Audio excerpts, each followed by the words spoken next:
കുണ്ടറയില് police സ്റ്റേഷനിൽ ക്രൂരമായ മർദ്ദനമേറ്റ് സിയാദ് എന്ന ഒരു ചെറുപ്പക്കാരൻ മരണമടഞ്ഞ ലോക്കപ്പിൽ വെച്ചുണ്ടായ മർദ്ദനത്തെ തുടർന്ന് പോലീസ് സ്റ്റേഷനിൽ വെച്ചുണ്ടായ മർദ്ദനത്തെ തുടർന്ന് പോലീസിൻ്റെ ഭാഗത്തു നിന്നുള്ള ക്രൂരമായ മർദ്ദനത്തെ തുടർന്ന് മരണമടഞ്ഞ പ്രശ്നമാണ് ഈ പ്രതിഷേധത്തിന് കാരണമായത്.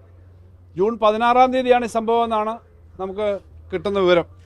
ജൂൺ 16-ാം തീയതി ഒരു 2 കുട്ടികളെ ഇൻവോൾവ് ചെയ്തൊരു പ്രശ്നത്തിനകത്ത് ഒരു പരാതി വന്നു. ആ പരാതി തുടർന്ന് നിങ്ങൾക്ക് കാര്യങ്ങളെല്ലാം പുറത്ത് വന്നിട്ടുണ്ട്. ആ സംശയിച്ച ഒരു ആൺകുട്ടിയെ കാണാതെ പോയി. അതിനെ സംശയിച്ച് ഈ സിയാദിനെ കസ്റ്റഡിയിൽ എടുത്തുകൊണ്ട് വന്നു. ക്രൂരമായി മർദ്ദിച്ചു. വണ്ടിക്കകത്ത് വെച്ചു ഇവിടെ വെച്ചു എല്ലാം മർദ്ദിച്ചിട്ടുണ്ടാവും. എന്തായാലും പിറ്റേന്ന് രാവിലെ ഈ കാണാതെ പോയ ആൾ തിരിച്ചെത്തി, കണ്ടു. അപ്പോൾ ഇയാളെ വിട്ടു. രേഖകളില്ല. അയാളുടെ നട്ടലിന് പൊട്ടലുണ്ടായി. സീരിയസ് ആയിട്ട് ഹോസ്പിറ്റലിൽ പോയി. മെഡിക്കൽ കോളേജിൽ ഹോസ്പിറ്റലിൽ പോകുമ്പോഴും അവിടെ ഈ കാര്യം പറഞ്ഞിട്ടുണ്ട്. പോലീസ് മർദ്ദിച്ചതാണെന്ന് പറഞ്ഞു. ഇപ്പോൾ പോസ്റ്റ്മോർട്ടം കഴിഞ്ഞിട്ട് ഇപ്പം കഴിഞ്ഞ ദിവസം മരിച്ചു. പോസ്റ്റ്മോർട്ടം അവിടെ വന്നിട്ടുണ്ട്. ഇത് കാണിക്കുന്നത് എന്തും ചെയ്യാവുന്ന തരത്തിലേക്ക് കാര്യങ്ങൾ എത്തുന്നു, എന്തും ചെയ്യാവുന്ന തരത്തിലേക്ക് കാര്യങ്ങൾ എത്തുന്നു എന്നുള്ളതാണ്. അത് ഡൽഹിയിലെ പാറ്റകളെ ആക്രമിച്ചപ്പം സുപ്രീം കോടതി പറഞ്ഞൊരു കാര്യമുണ്ട്, ഹൈക്കോടതി പറഞ്ഞൊരു കാര്യമുണ്ട്, പോലീസിന് എന്തും ചെയ്യാമെന്ന് പറയുന്ന ഒരു അവകാശമൊന്നുമില്ല. ഇവിടെ അത്തരം ഒരു കാര്യമാണ് വന്നേക്കുന്നത്. എന്തും ചെയ്യാം. ഇത്തരം കാര്യങ്ങൾ സ്ഥിരമായി തുടരുക എന്ന് പറയുന്ന പലയിടത്തും ഉണ്ടാകുന്നൊരു കാര്യമാണ്. ഇപ്പോൾ ലോക്കപ്പ് മർദ്ദനം, കസ്റ്റഡി മരണം പോലെ തന്നെയാണ് ഈ സംഭവം. കസ്റ്റഡിക്കകത്ത് റെക്കോർഡില്ലാതെ അവരെ വിട്ടു പോയിട്ട് ആശുപത്രിയിലാണ് മരിച്ചത് എന്നുള്ളത് കൊണ്ട് കാര്യമാവുന്നില്ല. വളരെ ഗുരുതരമായ പ്രശ്നമാണ്. അത് വളരെ സീരിയസ് ആയ നടപടി എടുക്കേണ്ടതാണ്.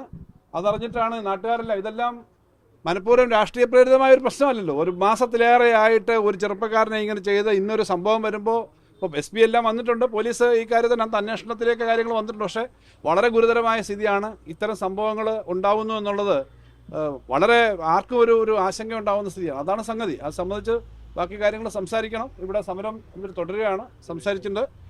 പിന്നെ ചെറുപ്പക്കാരെല്ലാം DYFIയും മറ്റ് ഇടതുപക്ഷ സംഘടനകളുടെ എല്ലാം നാട്ടിലെ ഇതിനകത്ത് രാഷ്ട്രീയമൊന്നുമില്ല. ഇത് അറിഞ്ഞുകൂടിയതാണ്. നാട്ടിലെ നാട്ടുകാർ ആ കുട്ടിയുടെ ചെറുപ്പക്കാരൻ്റെ വീട്ടിലും ഒക്കെ ആയിട്ട് അറിഞ്ഞുകൂടിയതാണ്. അങ്ങനെ അവരെല്ലാം അറിഞ്ഞ് നമ്മുടെ DYFIയുടെ നേതാക്കന്മാരെല്ലാം ഇവിടെ എത്തി. മറ്റു നേതാക്കന്മാർ ഇത്തരം ഒരു അന്വേഷിച്ചിട്ട് അതിശക്തമായിട്ട് ഇത്തരം ആളുകൾ സർവീസിൽ ഉണ്ടാവാൻ പാടില്ലല്ലോ. ഇങ്ങനെ വഴിയിൽ നിന്ന് പിടിച്ചുകൊണ്ട് വരുന്നവർ സർവീസിൽ ഉണ്ടാവാൻ പാടില്ല. അതിൻ്റെ ആദ്യ ഭാഗമായിട്ട് എന്ത് ചെയ്യണമെന്നുള്ള പറ്റും. സർവീസിൽ ഇങ്ങനെയുള്ളവർക്ക് ഇരിക്കാൻ അവകാശമുണ്ടോ? അടിച്ചിട്ട് നട്ടല് പൊട്ടി എന്നൊക്കെ പറഞ്ഞാൽ നമ്മൾ പോസ്റ്റ്മോർട്ടം റിപ്പോർട്ടും ബാക്കി കാര്യങ്ങൾ വരുമ്പോഴാണ്. അങ്ങനെ വരുമ്പോൾ സാധാരണ ഒരു കാര്യമാണോ? ഒരു സംശയം വന്നാൽ അങ്ങനെ എന്തും ചെയ്തിട്ടാണോ ചെയ്യുന്നത്? അപ്പോൾ അങ്ങനെയുള്ള ആളുകൾ സർവീസ് വന്നു കഴിഞ്ഞാൽ എങ്ങനെ സർവീസിൽ ഉണ്ടായാൽ എങ്ങനെ പറ്റുക?